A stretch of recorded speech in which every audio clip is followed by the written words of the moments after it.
የቡታን ወይም ቲቤት ብዙ ወንዶች አንዲትን ሴት በጋራ የማግባት ባህል ያላቸው ሲሆን በተለይ ወንድማማቾች ወይም በአንዳንድ ባህሎች ወንድምየው እስኪሞት ጠብቀው ሳይሆን በአንድ ጊዜ የጋራ ጋብቻ ውስጥ ይገባሉ።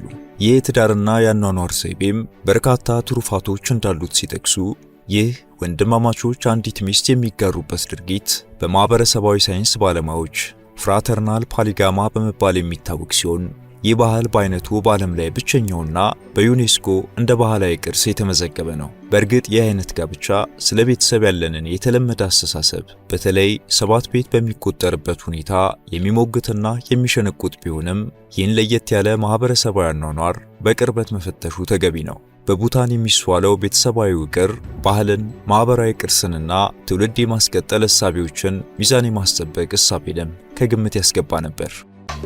It's called polyandry, one woman, several husbands. It's an unusual arrangement. Today, polyandry only persists in isolated villages in the Himalayas.